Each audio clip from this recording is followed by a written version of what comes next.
Joining us this Wednesday morning, I'm Natalie Baumke. I'm Anthony Ponce. Let's get straight over to Mike Kaplan for a look at this updated forecast. And I have to say, it didn't feel so bad compared to yesterday when I left the house today. It's about 25 degrees less cold than it was, so you're absolutely correct there. Good morning, everybody. First of all, the winter weather advisory canceled, but we're not done with the snow. There is still some snow to get through all of Chicagoland. Where you see the shades of green is where I've color-coded it to show you where the snow is coming down a little bit more heavily.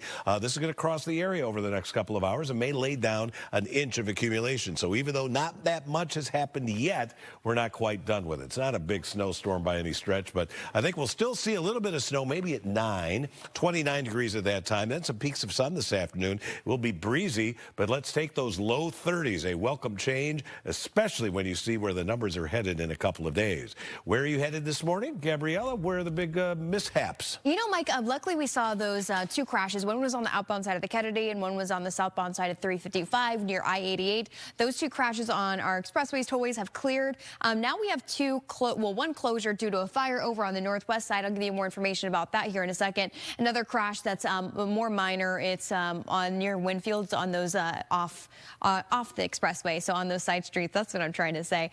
Let's take a look at your drive time here for the top of the 6 o'clock hour, though. 25 minutes on the Kennedy from O'Hare to downtown. Same on the Eisenhower, holding on to 25 as well on the Stevenson from 355 to DuSable Lakeshore Drive, and 20 minutes on the Dan Ryan. Natalie and Anthony.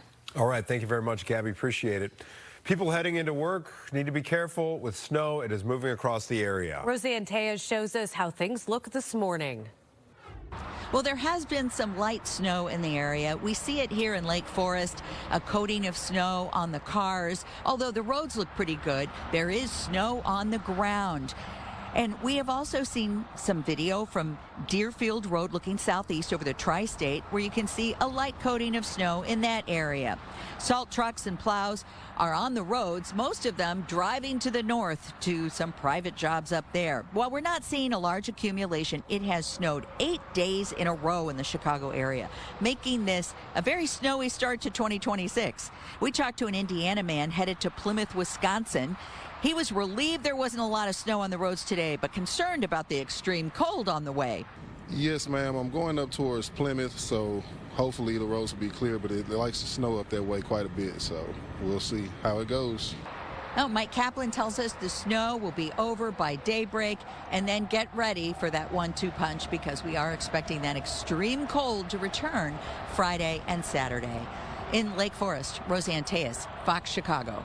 All right, thank you, Roseanne. How about this? You know, normally there's a snowflake on the ground and O'Hare just has a ground stop. But this was an unusual problem there yesterday. Things slowly getting back to normal at O'Hare after the cold caused a pipe to burst inside the main control tower on Tuesday. The problem prompted an hours-long ground delay, which affected more than 500 flights. This morning, there's been a little more than 30 delays reported, so probably check ahead. Yes, indeed. Yes, the impact of one pipe when it happens in the wrong place. Yes. Boy, what a pain. Okay, opening statement set to begin today in the trial of a man who is accused in a murder-for-hire plot targeting Border Patrol Commander Gregory Bavino. This would be the first trial connected to Operation Midway Blitz. Prosecutors are saying that this man, Juan Espinoza Martinez, sent out a bounty for Bavino on Snapchat, offering $2,000 for information about him and another $10 grand for killing him. Martinez says he is not guilty. If convicted, he could face up to 10 years in prison. Today, the State Department is freezing immigrant visa processing for dozens of countries. The list includes 75 total countries, including Somalia, Russia, Iran, Brazil, and Thailand. The freeze applies to immigrant visas for employment and for people trying to join family in the U.S. It does not apply to student and tourist visas. President Donald Trump just landed this morning in Switzerland for the World Economic Forum. And his quest to take control of Greenland is taking center stage. Brian Jackson joining us now with more. Brian. Well, President Trump did just land just moments ago. We're still waiting for him to depart the plane. He was delayed after a minor electrical issue last night. A problem forced the president to return to Washington and switch to another aircraft. This is a live look at the plane, which has now landed in Switzerland. We are waiting for the president to deboard. Later on this morning, he is set to address the World Economic Forum in the Swiss Alps. And there, hundreds of the world's top political leaders, they meet there every year to discuss everything from economic disparity to climate change and technology. But this year, President Trump's desire to acquire Greenland could overshadow all of that. Trump has promised some sweeping tariffs against 8 European countries currently opposing his plans, and he has not ruled out using military force to take over Greenland. How far are you willing to go to acquire Greenland? You'll find out. International law is not a game. And if we don't do that, of course, alliances will fall. The rising tensions over Greenland could disrupt the economy if it blows up the trade truce that was reached last year with the EU. The bloc also warns that it could threaten our alliance with NATO. All of this shaking global investors. On Tuesday, Wall Street had its worst day since October, with the S&P falling 2.1%, the Dow Jones dropping 1.8%, and the NASDAQ slumping at 2.4%. Natalie? And Brian, back here at home, Naperville City Council has rejected a controversial proposal to build a massive new data center. The 200,000 square foot center would have placed dozens of diesel generators near the intersection of Naperville and Warrenville roads. One resident who builds data centers for a living says the project would have had a big impact on the environment and people's health. So when they're this close, right, to a home, the diesel exhaust is certainly a problem. It's a known carcinogen. It absolutely causes problems for folks with asthma, and really, it's very similar to smoking. The developer Caris Critical says in a statement they are disappointed by the outcome of the vote and by the city council's decision not to allow additional time to address concerns. Mayor Brendan Johnson is backing off of plans to buy Chicago's parking meters back. The center's on that 2008 deal that was arranged by then Mayor Richard M. Daley. City of Chicago would have to borrow billions of dollars to buy out the 57 remaining years on its contract with the private company it sold to. Mayor Johnson says he looked into it, but the price was too high. All right, back now to our breaking news. President Trump departing Air Force One in Davos, Switzerland, where he will be speaking today in front of world leaders at the World Economic Forum. A lot of those leaders, including California Governor Gavin Newsom, who's also there, expressing concern over Trump's plan to overtake Greenland for some economic and security reasons. You can see President Trump making his way to the helicopter there, or maybe just past it. But anyway, he's going to be speaking today a little later on, and we will cover that for you here on Fox 32. So make sure you stay tuned on air and online. We've got every angle for you here of the World Economic Forum, so important right now in Davos, Switzerland. Meantime, more federal funding cuts coming to Chicago and Illinois. Advocates for Chicago's homeless community say tens of millions are at stake. It could be the difference, they say, between life and death, especially as the frigid cold sets in. If you want an idea of the impact of these types of cuts, take a ride on the blue line, look at the people sleeping on the train and multiply by 4. Take a look at a park with encampments and multiply by 4. In November, the Trump administration announced it was changing how it distributes funding from the Department of Housing and Urban Development. Dozens of states sued, and a judge issued a preliminary injunction, but the city has not seen those funds. All right, 6:08, time to check back in with Mike Kaplan. And I understand we're getting really, really, really cold in the next 48 hours or so. Thursday night and Friday morning look really cold and not much better even into Saturday. And then there's the possibility that over the weekend we get hit with a substantial snow. That's still iffy. At the bus stop this morning, kids will not be experiencing quite the extreme cold they've seen. There'll likely still be a little bit of light snow out there between 7 and 9. Peaks of sun, though, during the afternoon with temperatures flirting with freezing. But it will be breezy, so it's still going to be cold. Hat and gloves for sure. These are the current numbers. It's coldest far north. Woodstock 21 and snowing, 23 at Waukegan, Aurora 28, and we got some spots that are at or above freezing, including Joliet, Morris, LaSalle, Peru. In the city, we got 28 at Midway. Along the lakefront, it's 27. Northwest Indiana, 26 at Valparaiso, Rensselaer, and Gary, 28 degrees. Now, compared with 6 a.m., look at the temperature difference. Most areas 25 degrees or more warmer than it was 24 hours ago, 29 degrees warmer in Grundy County than at 6 a.m. yesterday. Highs today, you're going to be kind of mid-30s south of I-80. I think we can hit 34 at O'Hare. If not, it's going to be mighty close. A little bit colder far north, and that's where the snow is going to last here for another couple of hours as well. I'll show you where the snow is falling, when it's going to move out, and then talk about the extreme cold watch, seldom seen in Chicagoland, and when that's going to be in effect. All right. Thanks, Mike. I guess after the break, we're going to go back live to Switzerland, where President Trump is preparing to address the World Economic Forum. And we're going to look at the different scenarios that could play out. Fox 32 News is brought to you.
Welcome back. Today, the Supreme Court will hear arguments in a case centered on President Trump's attempt to fire Federal Reserve Governor, Lisa Cook.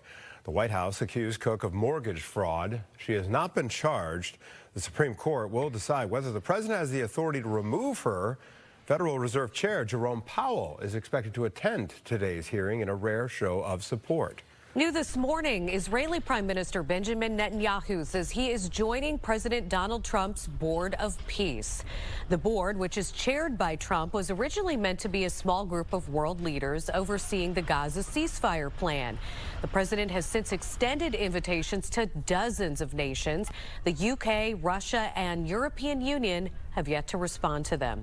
Federal prosecutors subpoenaing several Minnesota officials, the Justice Department investigating whether they obstructed federal immigration enforcement. The subpoenas were sent to Governor Tim Walz and Minneapolis Mayor Jacob Frey, among others. New this morning, Lurie Children's Hospital is pausing more gender-affirming care services. In a statement to WBEZ, the hospital says it stopped filling prescriptions related to gender-affirming care for minors. Last year, the hospital ended gender-affirming surgeries for patients younger than 19. The Trump administration had referred the hospital to the Department of Health and Human Services. Longtime NASA astronaut Suni Williams is retiring. She set several spaceflight records since joining in 1998. And in her most recent mission, Williams and astronaut Butch Wilmore did a test flight of Boeing's Starliner capsule. You remember this. The mission was supposed to last a week, but due to technical issues, the pair stayed in space for 9 months. I could see after that being like, yeah, I think I'm done with this. Back here where gravity works. Yeah. All right, Mike, what are we doing weather-wise? This is a little bit scary of a forecast for the next couple of days. Yeah, you know, the cold means business, but I'm growing increasingly concerned that a system is going to be making national headlines to our south for ice and snow in places that don't get that much. We're going to be on the northern edge of that, and it's looking more likely that we may get clipped by some of that snow over the weekend. This morning, we're not done with the snow yet. True, overnight, barely anything. National Weather Service, I think, properly canceled the winter weather advisory, but there's still some snow out there. I know a lot of times we show you radar. Blue is snow, green is rain. In this case, I've set up a color bank where the heaviest snow is showing up in the shades of green. So I just want to kind of highlight that for you. Right now, some of the heavier snow showers are showing up northwest of the city, parts of Lake County, extending into northern Kane County around Hampshire and Pingree Grove. This is moving along Lake Cook Road and farther north. Not a big deal, but maybe enough to put down another quick half-inch or so of snow. Temperatures much better than they have been. Still not, great, but I'll take a 32 over the, temperatures that are on the way. 23 at Waukegan, 28 degrees at O'Hare. There is an extreme cold watch in effect for Thursday night through Friday morning. That is a period of time when wind chills could be 35 degrees below zero. Today we'll hit 34 with the morning snow showers ending. Gabriella, I'm seeing lots of crashes now on your map. More minor crashes popping up over on the western side, that I can't really even keep up with. But I do want to report, and I was just wanting to make a graphic for it. Over in Belmont-Cragen, there's an earlier house fire. It was at Grand Avenue in Latrobe. There's still fire crews that are kind of blocking that off, so use Armitage instead. Again, I'll keep you updated on that. But let's go over to Bensonville. This is that earlier crash that was Route 83. It was really impacting the northbound side and Hillside Drive, and it was impacting that northbound side until about 2 minutes ago. So it looks like things have finally cleared. Still know that you might see some stop and go in that area. And then way down south over in Joliet, southwest side, crash with injuries reported. It's US 52 and Rowell Road. You can see it looks like it's impacting both sides actually of both directions. So be aware of that on Manhattan Road if this is part of your morning commute. I'll send it back to you. All right. Thank you, Gabby. Appreciate it. President Trump will arrive. He just did, in fact, in Switzerland this morning for the Davos Economic Forum. His recent tariff threats are creating new tensions among U.S. allies. And as Doug Luzader reports, he still has Greenland in his sights. Air Force One taking off for Davos before it had to return because of electrical issues. A delay and a last-minute plane change followed before the president was finally on his way. Wow, that's a big crowd. He stopped by the White House briefing room yesterday to offer a preview and answer the question that everyone will be asking today as well. How far are you willing to go to acquire Greenland? You'll find out. He'll find a united front among many U.S. allies, even in the face of new threatened tariffs if the president can't strike a deal to buy Greenland. On Arctic sovereignty, we stand firmly with Greenland and Denmark and fully support their unique right to determine Greenland's future. But the president is not giving up, and he seems to be willing to pay a steep price. It's valuable because of its location. Economist Douglas Holtz-Eakin has come up with a price for Greenland based on values in nearby Iceland. If you price Greenland at Iceland prices, you get $2.8 trillion. That's sort of the maximum you'd want to write a check for to get that location. But even at $2.8 trillion, you'd presumably have to have a willing seller. And in the meantime, the Greenland issue seems to be shoving aside just about everything else at Davos. I think it is very much overshadowing not only the announcements that Trump wanted to make about housing, about affordability, but also the agenda that the Europeans have, which is to talk about Ukraine and Russia. All right, Lubin Doug in. Doug, the EU says that this rising tension over Greenland could actually threaten NATO as we know it. What's the indication here? Is the president willing to risk that alliance here? Well, the president has long been kind of a NATO skeptic. On the other hand, he thinks that he has helped remake NATO and get more commitments from NATO member states to spend more on defense, to get up to their targeted GDP goals on defense. Beyond that, the president has also, questioned the reliability of NATO. This seems to be kind of an opening bargaining position, and we don't know ultimately where this will settle, if the president would be willing to accept some kind of commitment that doesn't quite approach the U.S. actually getting, title and deed for Greenland. Doug, yesterday I know a lot of investors and just regular folks like us concerned about our 401ks yesterday with the huge dip the stock market took, but I feel like we've seen this play out before when Trump announced tariffs on other countries earlier in his term. So do you think that's just the case this time around, or what are people saying?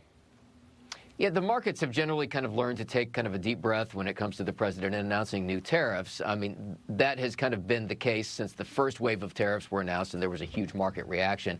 But we did see this big reaction yesterday. I mean, this is a pretty big sell-off yesterday. I believe futures may be up a little bit for today, but there's just a lot of uncertainty right now, especially when it comes to what's going to happen with these additional tariffs on potential additional tariffs on these 8 European nations.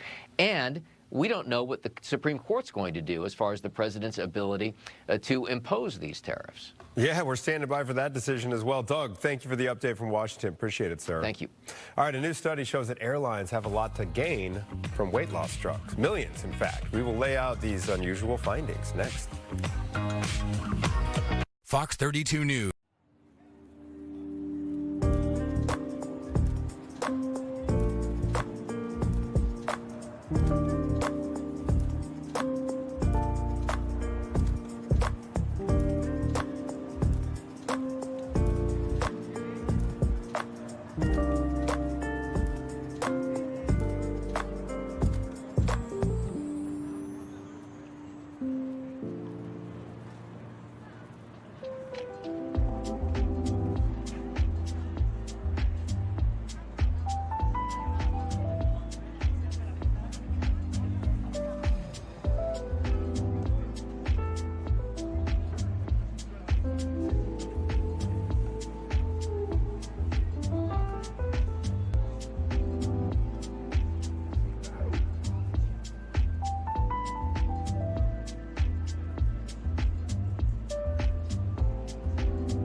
City Hall sources tell Fox 32 Chicago the council is set to take up a ban on recreational hemp product sales today. Sources say the ban will be citywide and apply to Delta 8 and 9 weed products, but would have a carve-out for some products like hemp-derived beverages. A federal ban goes into effect in a little under a year. City of North Chicago just passed a rebate on property taxes for senior citizens. The program provides tax relief to qualifying seniors who have lived in the community for an extended amount of time. On average, the average homeowner would save more than $500 on their taxes.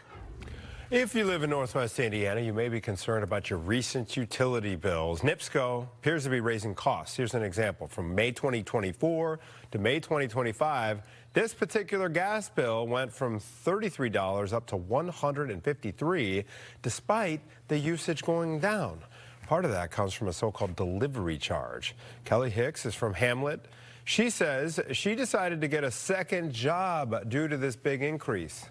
I mean, do they know how many people they're affecting? I mean, and it's more, I think of the elderly that are truly on the fixed incomes that have medication and things that they have to have, that they have to make some decisions. And you listen to them when you're standing at the line, you know, at Walgreens, and it's sad because they shouldn't have to make those decisions. They never had to until now. NIPSCO tells us the gas rates are driven by the market, and they say delivery charges go toward transportation costs and maintaining infrastructure. Meantime, a new bill in Illinois could help some 100,000 rideshare drivers form a union. The so-called Illinois Transportation Network Driver Labor Relations Act would allow workers to bargain for better pay, benefits, and working conditions. Right now, federal law states that drivers are independent contractors and are not allowed to unionize. The Illinois bill would keep them as independent contractors. However, it would still give them the rights to negotiate. O'Hare has been crowned the busiest airport in the country for the first time in years. Since 2019, Atlanta's Hartsfield-Jackson Airport held that title. The FAA says O'Hare had more than 857,000 aircraft land and take off in 2025. Atlanta, though, still has the most passengers. Airlines could save hundreds of millions of dollars due to a rise in weight loss drug use. A study from financial firm Jefferies shows American, Delta, Southwest, and United Airlines could save a combined $580 million. Airlines spend 30% of costs on fuel. They stand to save $270,000 in fuel per plane per year because of this weight loss drug trend. So will this mean lower costs for passengers? Yeah, well, we talked to the experts on Chicago Live for the answer. Airlines are a very tough business. In the financial world, they trade at very low multiples relative to the rest of the S&P.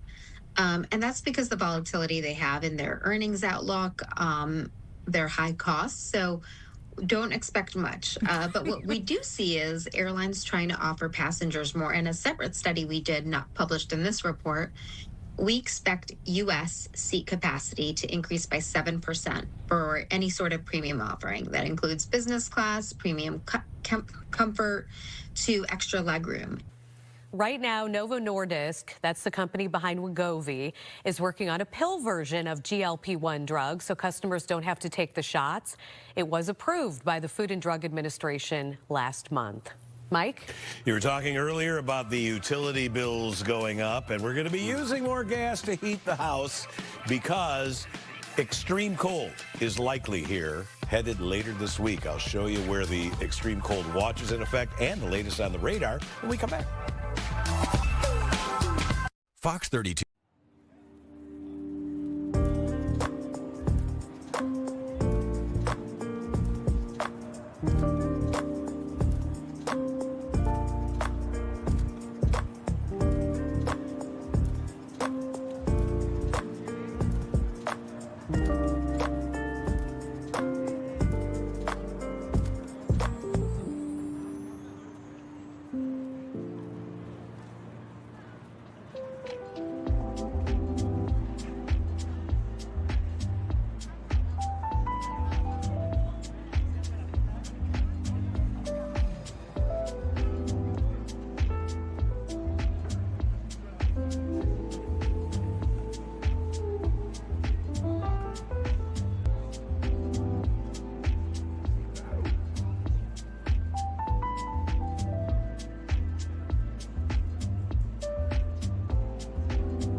right, there's a view of the city. Okay. Better to look at it from a screen than actually be out in it, right? Oh, just especially wait. tomorrow. Oh, just wait. Yeah. Yeah, Thursday night into Friday morning, it's just going to be nasty cold around here, downright dangerous. A lot of times we bandy that word about, and it's kind of marginal. This is going to be a very serious situation. Let me show you the map. The National Weather Service has issued an extreme cold watch. This is different from a cold weather advisory. This will either become an extreme cold warning, or it'll go over to a cold weather advisory, and it's all predicated on how bad the wind chills are. In that blue shaded area, wind chills could be as bad as 35 degrees below zero. It takes very, very little time for skin to freeze and get frostbite at temperatures like that. Again, this is for Thursday night into Friday morning. Out there this morning, temperatures aren't that bad, but we are dealing with snow. It's overspreading more of Chicagoland right now. Not particularly heavy, but somebody could pick up, somewhere between a ½ inch and 1 inch of snow out of this thing before it moves out of here in the next couple of hours. Let's check in with Gabriella Primus to find out if any of this light snow is causing headaches. Luckily not, Mike, really, because we saw that, dusting is what I said this morning when I woke up is more of what I saw. This is a look at the Dan Ryan, where it is a little slow, especially in those express lanes. As you get past 35th here, that's where our camera is, right next to Sox Park. The outbound side looking okay. Around 25 minutes from 95th to the Byrne interchange, and doesn't look like we have much of a backup yet on I-57 or the Bishop Fort. 35 minutes on the Stevenson, 35 as well on the Eisenhower, 30 minutes on the Kennedy from O'Hare to downtown. I told you about that earlier house fire. It's over in the Belmont-Cragen neighborhood, and it's still blocking Grand Avenue in both directions between Latrobe and Long Avenue. I would suggest using Armitage instead this morning if you are continuing your morning commute there. I'll send it back to you. All right, thank you, Gabby. An update now to a story we brought you last night. Leaders in Naperville have actually rejected a proposal to build a massive data center in the city. Dozens of people showed up to City Hall to voice their concerns before the City Council voted on this measure. Saquon is there this morning with the result. Hi, Say. Hey, good morning to you. Well, we also know that there's been, of course, a lot of debate over this the last few months, over that proposed data center, of course, but ultimately in a late night and a long-awaited decision, the City Council voted to not move forward with that proposal. Now, this morning, we are also getting some reaction and a little more insight here into how last night's City Council meeting played out. Ian Holzhauer, one of the City Council members who voted against that proposed data center, posted this on his Facebook page late last night, saying in part, after more than 5 months of review, hours of public testimony, and after every council member had spoken, a new proposal was introduced around 10 p.m. The mayor and the developer's attorney suggested delaying the vote to allow the developer more time to submit revised plans, despite the developer itself choosing last night as the date for this item to appear on the agenda. Now, he goes on to say instead a motion was made to table the agenda item, not because of new information from the community, but because the petitioner was not fully prepared on the date it selected. Holzhauer says that motion to delay failed, and shortly after, the City Council struck down the proposed data center altogether. Now, that proposal, if approved, would have put the 200,000 square foot data center along Naperville and Warrenville roads with dozens of diesel generators. That area, by the way, is pretty close to residential homes and nearby parks and playgrounds. And for the people who live in that area, that location was their biggest concern, pointing to a risk of air pollution and, of course, louder noise. Now, the developer of this proposed data center has also released a statement following this vote, saying we are disappointed by the outcome of the vote, which overturned the City Plan Commission's recommendation, and by the City Council's decision not to allow additional time for further studies to address concerns regarding our operations. Over the past year, we committed to investing hundreds of millions of dollars to develop a best-in-class facility at a site that has long served as an anchor of Naperville's technology and jobs corridor.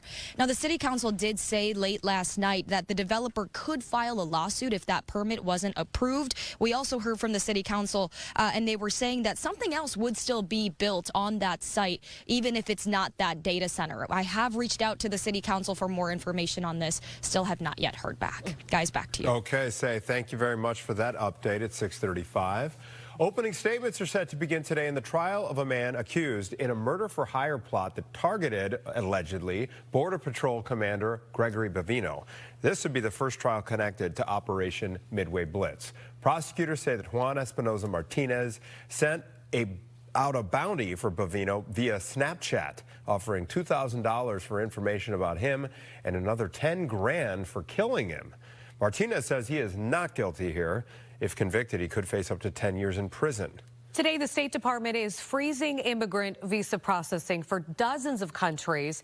The list includes 75 total countries, including Somalia, Russia, Iran, Brazil, and Thailand. The freeze applies to immigrant visas for employment and for people trying to join family in the U.S. It does not apply to student and tourist visas. President Donald Trump just landed in Switzerland for the World Economic Forum. And his quest to take control of Greenland has taken center stage. Brian Jackson has more. Well, President Trump's trip there was delayed after a minor electrical issue forced Air Force One to turn around.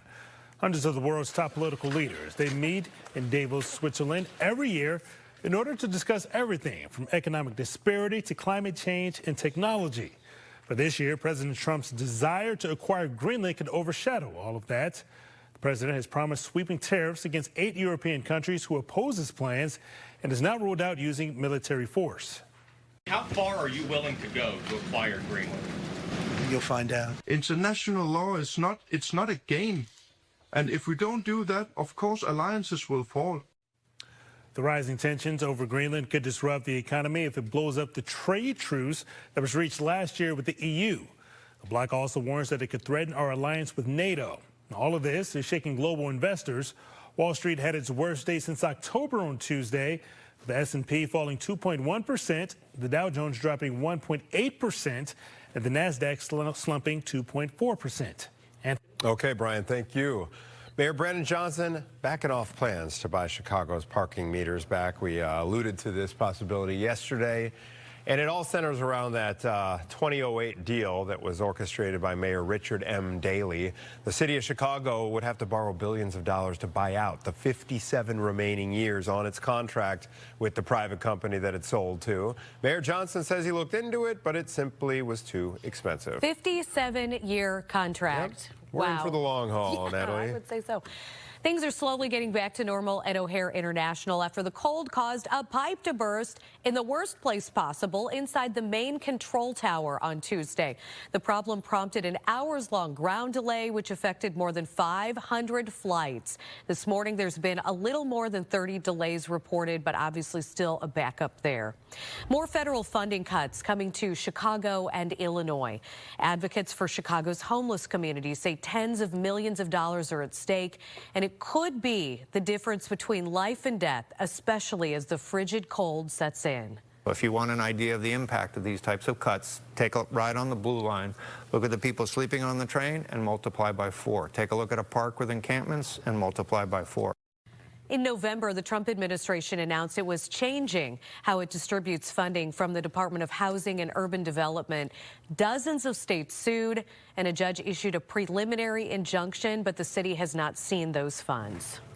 All right, 6:38. Let's head back over to Mike Kaplan with a look at these temperatures, which are okay today, but that's about to change, right? Yeah, oh boy, is it ever. You were talking about the pipes freezing at the O'Hare Tower. It's a very real concern moving forward because we're going to have a lot of hours where the temperature, the actual temperature, will be below 0 moving forward. Remember, wind chill has no impact on your pipes, but this is going to be something to monitor. My good buddy Tony, who's been in the hot water business for a long time, wanted me to stress that. So thanks for that reminder, Tony. Snow still falling across much of Chicagoland. It is not a lot, but we have a couple more hours to get through this morning before this gets on out of here, certainly by 9-10 a.m.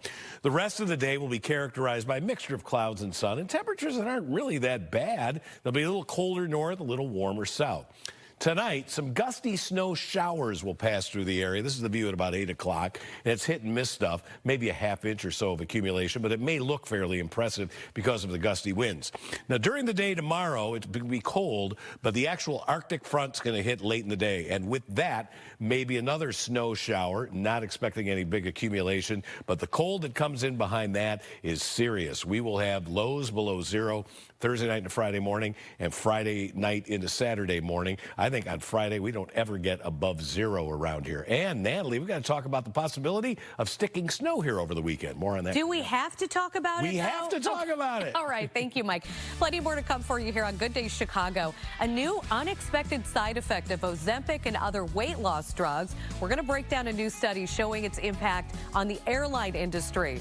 Plus, a push to ban hemp products is up for a vote here in the city of Chicago. We'll tell you what is included in that measure. First, though, a major change in care for some Lurie Children's patients. That is next. Fox 32 News is brought.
Welcome back. Today, the Supreme Court will hear arguments in a case centered on President Trump's attempt to fire Federal Reserve Governor Lisa Cook.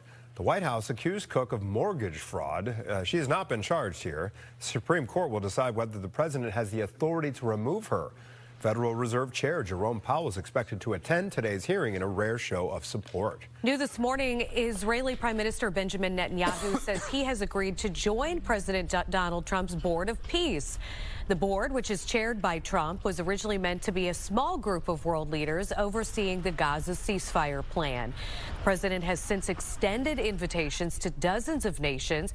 The UK, Russia, and European Union, though, have yet to respond to those invitations. Also new this morning, U.S. forces have seized another sanctioned oil tanker in the Caribbean. The White House says it's tied to Venezuela. And this would be the 7th tanker the U.S. has captured as part of an effort to take control of Venezuela's oil. And then it comes weeks after U.S. Special Forces captured Venezuelan leader Nicolas Maduro. Federal prosecutors have subpoenaed several Minnesota officials. The Justice Department investigating whether they obstructed federal immigration enforcement. The subpoenas were sent to Governor Tim Walz and Minneapolis Mayor Jacob Frey, among others. New this morning, Lurie Children's Hospital is pausing more gender-affirming care services, and it comes after the Trump administration referred the hospital, I should say, to the Department of Health and Human Services. WBEZ reports that the hospital has stopped filling prescriptions related to gender-affirming care for minors. Last year, the hospital ended gender-affirming surgeries for patients younger than 19 years old. Longtime NASA astronaut Suni Williams is retiring. She set several spaceflight records since joining in 1998. In her most recent mission, Williams and astronaut Butch Wilmore did a test flight of Boeing's Starliner capsule. The mission was supposed to last a week. You remember this, but due to technical issues, the pair stayed in space for 9 months. All right, utility bills in Northwest Indiana, they are spiking as temperatures keep dropping. Our team did a little digging to find out just why that is. We're going to have the answer next. Fox 32 News is brought to you by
Thanks for joining us this Wednesday morning here on Good Day Chicago. Here are some of the headlines we're following. Opening statement set to begin today in the trial of a man who is accused in a murder-for-hire plot targeting Border Patrol Commander Gregory Bovino.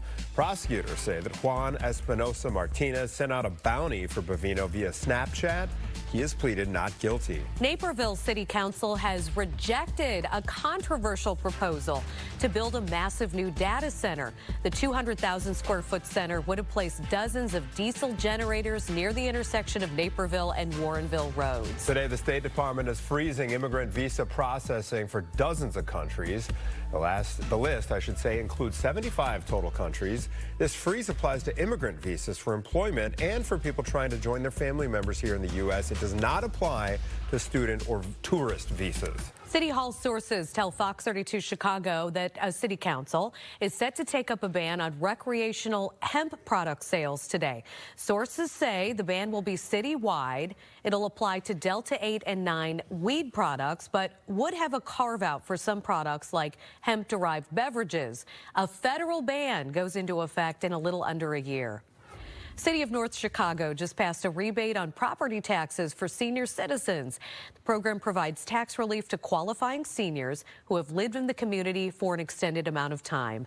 On average, the homeowner would save more than $500 on their taxes. All right, if you live in Northwest Indiana, you may be concerned about your recent utility bills. If you are, you're not alone. NIPSCO appears to be raising costs big time here. Here's an example we dug up. From May 2024 to May 2025, this gas bill that you're looking at went up from $33 to $153, despite the home's usage going down. Now, part of that comes from a so-called delivery charge. Kelly Hicks is from Hamlet. She says she decided to get a second job due to the increase. I mean, do they know how many people they're affecting? I mean, and it's more, I think of the elderly that are truly on the fixed incomes that have medication and things that they have, that they have to make some decisions. And you listen to them when you're standing at the line, at Walgreens, and it's sad because they shouldn't have to make those decisions. They never had to until now. NIPSCO tells us the gas rates are driven by the market. They say the delivery charges go toward transportation costs and maintaining infrastructure. All right, a new bill in Illinois could help some 100,000 rideshare drivers form a union. The so-called Illinois Transportation Network Driver Labor Relations Act would allow workers to bargain for better pay, better benefits, better working conditions. Right now, federal law states that drivers are independent contractors and not allowed to unionize. The Illinois bill would keep them as independent contractors. However, it would still give them the rights to negotiate. O'Hare has been crowned, and I don't know if this is a good thing if you travel a lot, the busiest airport in the country for the first time in years. Since 2019, Atlanta's Hartsfield-Jackson Airport held the title. The FAA says O'Hare had more than 857,000 aircraft land and take off last year. Atlanta, though, still has the most passengers. And airlines could save hundreds of millions of dollars due to a rise in weight loss drug use. A study from financial firm Jefferies shows American, Delta, Southwest, and United Airlines could save a combined $580 million. According to the study, lessened weight equaled lower fuel costs. Airlines are a very tough business. In the financial world, they trade at very low multiples relative to the rest of the S&P. And that's because the volatility they have in their earnings outlook, their high costs. So don't expect much. But what we do see is airlines trying to offer passengers more. In a separate study we did, not published in this report, we expect U.S. seat capacity to increase by 7% for any sort of premium offering. That includes business class, premium comfort, to extra legroom. Right now, Novo Nordisk, the company behind Wegovy, is working on a pill version of its GLP-1 drug, so customers don't have to take those shots. It was approved by the Food and Drug Administration last month. Chicago's jazz scene will be on a global stage when it hosts the UNESCO International Jazz Day for the very first time. Mayor Brandon Johnson and Governor J.B. Pritzker made that announcement on Tuesday. The month-long celebration kicks off April 1st and ends with International Jazz Day on April 30th. The lineup includes legends like Harry Hancock and Kurt Elling. Both. Did I say that wrong? Hancock, sorry. Oh, Herbie. Harry was never as good as Harry. It was his long-lost brother. There was a typo. There was a typo. To my credit. Yes. All right, Herbie Hancock. I was like, I don't know that I've heard of that man. Okay, thank you so much. Our sweet producer just changed it for me. Okay, and Kurt Elling. Most events are free and open to the public. Registration opens March 1st. Please forgive me. Oh, you are forgiven immediately. All right, even though the season is over, Chicago Bears fans turned out for the Caleb Williams lookalike contest. Oh, yeah, look at that. Yeah, some close matches there. It was a packed house at the Wiener Circle Tuesday. Fans decked out in Bears gear and even painting their nails like the star quarterback. Man, I had to represent Caleb. He did such a great job for us this season. I had to go all out for him. You know, I got my nails painted, got my matcha ready, and I was ready to go. So I got to represent my boy. You know, he's an evolved 2026 male. Yeah, of course, fans had to grab a dog, too, hot dog. All right, we are all guilty of playing hooky at one time or another, Ferris Bueller style. Are we, Anthony Ponce? We are. Okay. All of us. But most of us have not been busted on live television. Unfortunately, that's what happened to this 9-year-old Sammy Scott when he was spotted on camera celebrating a soccer match in the UK. The problem, his mom told the school he was homesick. His face made it easy to see why the photo went viral, but school officials, they saw it as well. Fans rushed to Sammy's defense, including a former pro soccer player. His dad says Sammy is a straight-A student and before this had perfect attendance. Okay, Sammy's forgiven. I do want to say one of the great things about the national championship with IU, a lot of the schools in Indiana delayed the start time of school by 2 hours on Tuesday morning. Yeah. Using their head. Yeah. So that was kind of a nice move because you know everyone had played hooky. Well, we were going to delay your expected arrival time here by 1 hour also in honor of that victory, but you showed up on time. We love it. I powered through. You did. You couldn't even tell. Yeah. All right. We have some seriously dangerous cold weather on the way. An extreme cold watch goes into effect, not today, for tomorrow night through Friday morning. It's all of Chicagoland except Northwest Indiana, but don't think that there's something miraculous going on at the state line here. You're going to be miserable there if you're in Crown Point, if you're in Portage. But this is for the potential, indeed, I think the likelihood of getting wind chills worse than 30 below zero. So this is going to change. It'll either become a cold weather advisory or an extreme cold warning. I'm leading toward the latter situation. Now, there's still snow falling across the area, and what I have highlighted in green is where the snow is a little bit heavier, and pretty much, let's say, I-55 and points east is where some of the heavier snow. None of this is really, it's not like a blizzard going on out there. Maybe enough to recoat the ground. Here's what our futurecast is showing for snow. There's another little hit of snow showers on the way tonight, and then we may get some brief snow tomorrow evening. No biggies in the snow department, but today is the 8th day in a row we've had at least a trace of snow. And the cold, not going away anytime soon. This is the extended outlook going for the first few days of February, and colder than normal temperatures favored to be here. All right, Gabriella, a little bit of light snow coming down out there right now. Causing any problems? You know what, Mike, and I kind of noticed that on this camera here at Rosemont, at least it looks like, because there seems to be like a little filter that's going on this camera. You can see the Jane Addams, the Tri-State, the ramps that'll take you towards O'Hare, that long 190 ramp, as I always say, that takes you to O'Hare from the Kennedy Expressway, but things moving smooth in this area, and it seems like for the most part around our area as well. You know, just be a little... Take a little extra time if you know that this snow is going to be maybe bothering your morning commute. Let's take a look at the drive times. 40 minutes right now on the Kennedy from O'Hare to downtown. There is a crash reported inbound near Nagel, so right before the junction there. And it seems to be maybe blocking a lane or a left shoulder there, so please be aware of that. 40 minutes on the Eisenhower from Route 390 to the old post office. We have traffic starting at Wolf Road all the way to around Ridgeland, it looks like, and then starts up again at Harlem. And a full 45 minutes, let's say, on the Stevenson. That's going up from 355 to DuSable Lakeshore Drive. 30 minutes on the Dan Ryan. Just a look, since we don't have any other crashes to report, at our drive times on I-57 and the Bishop Ford. I-57, we're still in the green. Looks like about a 5-minute delay on the Bishop Ford as you approach 95th. Back to you. Thank you, Gabby. And plenty more Good Day Chicago right here for you. We'll see you after this break.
Good Day Chicago at 7 starts now. And right now at 7 o'clock, city officials are expected to take up two important